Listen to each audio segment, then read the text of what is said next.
ზოგადი და უმაღლესი განათლების შესახებ კანონებში შესატანი ცვლილებები საპარლამენტო სესიაზე განიხილეს. მანამდე კი განხილვა განათლების კომიტეტზე გაიმართა, სადაც დეპუტატებს ცვლილებები განათლების მინისტრის მოადგილემ ზვიად გაბისონიამ წარუდგინა. სკოლებში დაგეგმილი ცვლილებების მიხედვით მე-12 კლასი ხდება ნებაყოფლობითი, მე-11 კლასში კი აქცენტი გაკეთდება ეროვნული გამოცდებისთვის მზადებაზე. განმარტებითი ბარათის თანახმად ზოგადი განათლების ერთ-ერთი გამოწვევაა საგანმანათლებლო პროგრამის შინაარსი. ამიტომ უქმდება სასკოლო სახელმძღვანელოების გრიფირება და თითოეული კლასის საფეხურზე სხვადასხვა საგნის სახელმძღვანელოების საერთო იქნება. მე-6 კლასის ჩათვლით ფორმების ტარება სავალდებულო ხდება. მობილური ტელეფონების გამოყენება კი სასწავლო პროცესში შეიზღუდება. კიდევ ერთი სიახლის მიხედვით პირველ კლასში დაიშვებიან მხოლოდ ის ბავშვები, რომლებსაც 6 წელი 15 სექტემბრის ჩათვლით შეუსრულდება.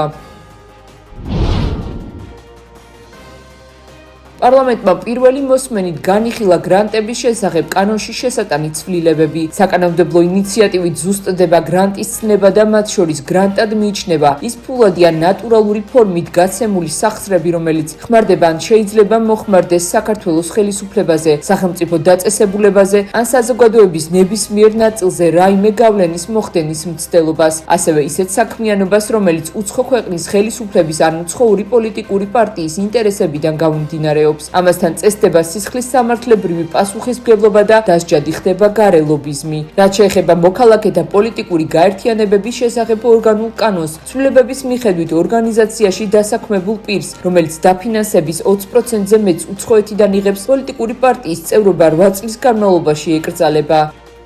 საქართველოში მოქმედი უცხოური ფონდების ფილიალები, მათი წარმომადგენლებიც ვალდებულები არიან, რომ მიმართონ საქართველოს მთავრობას, სანამ მიიღებენ საკუთარი კომპანიისგან თანხებს. ეს არ ეხება მეწარმე სუბიექტებს, მაგრამ ეხება იმ ორგანიზაციებს, რომლებიც არსებითად დაკავებული არიან მათ შორის პოლიტიკური აქტივობების დაფინანსებით.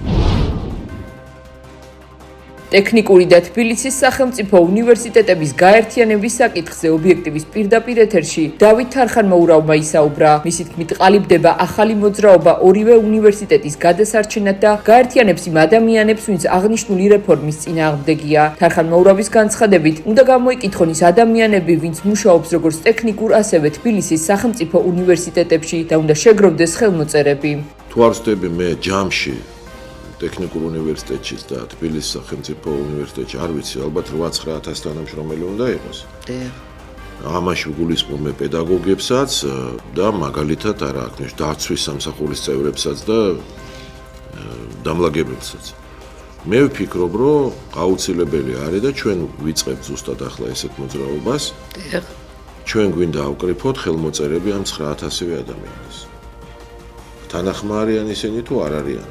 ანუ პირველ რიგში უნდა კითხონ კოლექტივს, რომელიც იქ მუშაობს, ორივე ინსტიტუტში. და უნდა შევაგროვოთ ეს ხელმოწერები, პირდაპირ ვაკეთებ ასეთ განცხადებას, ჩვენ ვიწყებთ შეგროვებას ორივე უნივერსიტეტში ხელმოწერების თანამშრომლების და თანახმა არიან თუ არა. ეს ერთი. ყველაზე ცივილიზებული და სწორი გზა ეს არის. ჩვენ დავაფუძნეთ მოძრაობა ტექნიკური უნივერსიტეტის და თესაუს გადასარჩენად, მაგრამ ამ მოძრაობის პირველ რიგში ეს არის მთავარი ფუნქცია. ეს ერთი. ანუ გუშინ მე ვაჟა ოთარაშვილი იყო, მანა ნიკოლაიშვილი, ოთარაშვილი, ბევრი ხალხი, 50 კაცია, ჩვენ დავაფუძნეთ მოძრაობა ტექნიკური უნივერსიტეტის გადასარჩენად, რომელიც ასევე თბილისის უნივერსიტეტის გადარჩენასაც ემსახურება. ამ მოძრაობას მიზნად აქვს ეხლა, რომ ორივე უნივერსიტეტში ყველა თანამშრომლის ხელმოწერა აიღოს, ყველასი.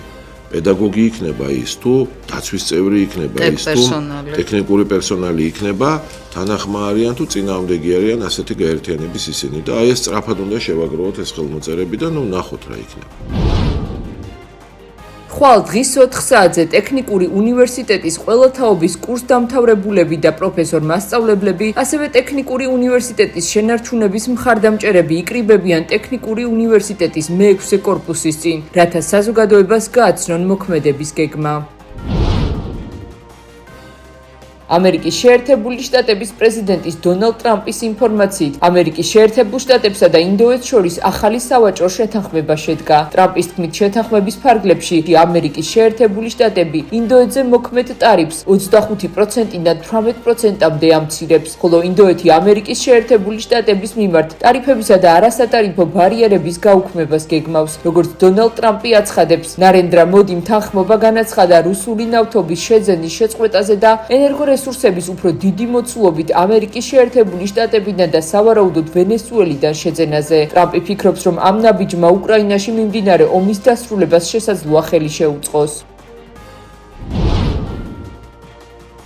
საფრანგეთის პრეზიდენტმა ემანუელ მაკრონმა ჟურნალისტებს განუცხადა, რომ რუსეთის ლიდერთან ვლადიმერ პუტინთან მოლაპარაკებების გამართვისთვის საჭირო ტექნიკური სამუშაოები მიმდინარეობს. ინფორმაციას პოლიტიკო ავრცელებს. მოლაპარაკებები მომზადებას საჭიროებს, მოსამზადებელი ტექნიკური სამუშაოები მიმდინარეობს, განაცხადა მაკრონმა. საფრანგეთის ლიდერმა აგრეთვე დასძინა, რომ ევროპელებისთვის მნიშვნელოვანია, რომ მათ კომუნიკაციების საკუთარი წყაროები განაახლონ.